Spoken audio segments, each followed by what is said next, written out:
Welcome to our channel, ladies and gentlemen. Former President Uhuru Kenyatta continues with manifestation of defiance against William Ruto. Today, the Azimio family attended a requiem mass to honor those who are victims of police brutality in the recent Azimio protest to force the government to listen to the people and lower the cost of living. And unexpectedly, Uhuru Kenyatta drove himself to join the other Azimio leaders. Now, this unity comes against a backdrop of accusations by the government that Uhuru Kenyatta family is the sole financier of the protests. And they are saying that Uhuru wants to see to it that the Ruto administration does not succeed. Accusations that Uhuru Kenyatta has really downplayed, saying that in the last elections, he supported Raila Odinga. But despite the fact that the IEBC and the courts did not declare Raila as the winner, he still handed power peacefully. And with that, he's saying that there is no way he could be trying to sabotage a government that he handed the sword over to, according to the constitution. And according to the former president, William Ruto is a co-author of his own predicaments because he does not want to listen to the people.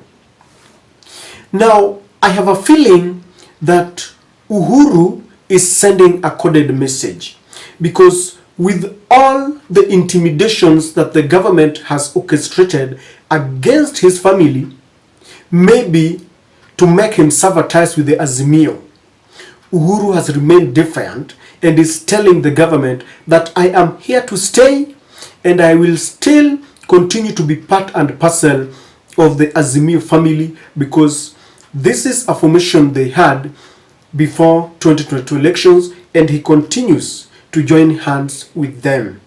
People like Kimani Chungwa, Ndindi Nyoro, and Cherigai will not really be happy, because they have tried everything that they can to ensure that they intimidate Uhuru to stop his alienation with the Azimio family. Recently, they invaded Uhuru's son's current home, claiming that he is, giving out his firearms during the protest so that the firearms can be used to injure policemen. Something that no one can buy, because we've seen this before when the government continues to intimidate Azimio supporters. They also withdrew the security of Mama Ngina. And Uhuru wonders why they should target a 90-year-old woman. If they want him, they should face him, he says. So this is to tell the government that I cannot be intimidated. I am still in Azimio. Uhuru wants to send a message to those who are casting aspersion against his support to Raila Odinga. Ever since Raila failed to acquire power in 2022, there have been divided opinions. There are people like Raila's main agent, chief agent at Bomas, Lekanchori, together with people like Babu Wina, have always indicated that maybe Uhuru was never keen to see that Raila ascended to power. And people say there's this thing that it was a long con. But others say that there were other international powers that Uhuru could not surpass, people like the USA. And they have accused Uhuru, they want to see Uhuru in many of the rallies, when the government is telling Uhuru that according to the constitution, if he continues to play active politics, then he will surrender his presidential benefits, retirement benefits. And Uhuru is doing this to show the other Azimio family, especially the naysayers, that he is with Azimio. His unequivocal support for Raila Odinga, in a sense, he's telling the people that he's there to stay and he will never waver. I don't know what you think, but no one expected that Uhuru would join hands with them, because Uhuru never, he rarely, is one person who seldom come into the public. He loves a quiet life ever since he retired. Sometimes you see him in Mombasa. The only time you will see him coming out in public is when the government goes against his family. And you all know that Uhuru is a family man first, then he becomes a former president second.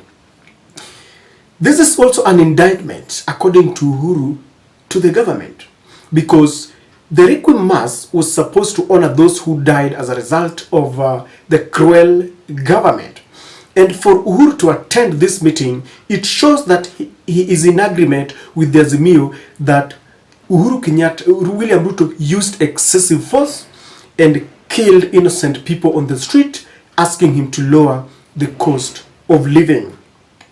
And you've seen that Ruto's action has really attracted condemnation. Just the other day, the Commonwealth lawyers came in defense and in solidarity with the victims and the people of Kenya. United Nations Human Rights Office has spoken, and we have seen several other groups coming and urging Ruto and Raila to talk, not to share power, but for the benefit of Kenyans who are on the streets and are asking William Ruto to listen to them. And this is also to stand in solidarity with the people, because Uhuru, as you always know him, he is very sympathetic to his people. I'm saying this because when the IMF tightened the news and wanted Uhuru Kenyatta to abandon the subsidies, he remained defiant, and he initiated and perpetuated the subsidies on unga, on electricity, and all this to cushion Kenyans against the abject poverty and the high cost of living. When the US was trying to force him to allow GMO in defense of the people of Kenya, Uhuru Kenyatta remained defiant and did not want the GMO. And for the 10 years that Uhuru Kenyatta was in power, he never allowed the GMO. It was the ban on GMO was only but lifted when William Ruto ascended to power. So with that sympathy, you know, Uhuru Kenyatta is a family man now. He is a husband, a half-father, and a grandfather. And he still has the interest of the people at heart. And I know this can be debated. I'm not saying that Uhuru is an angel. He had his weaknesses. So he's standing in solidarity with the people and he's telling them, Pole. The government will not like this, ladies and gentlemen, because they have always wanted to separate Uhuru from Raila Odinga. They have always wanted Jubilee to sever ties with Azimio so that Azimio can remain what they think is a shell. If you see the government's reaction towards the protest, William Ruto is trying to separate this thing to become a Luo affair. That is the reason why we have ethnic cleansing. The Luos are being targeted, something that the clergy from the Luo has condemned. Several right groups have condemned this because all that Ruto wants is this thing to look like it is Raila and his people who are causing havoc in Kenya. The other day, yesterday, Kimani Ichung'wah said that the Luo MPs are driving Luos to death. It is like, you know, taking a cow or a bull to a sword or a slaughterhouse. So ladies and gentlemen, what do you think about Uhuru's appearance?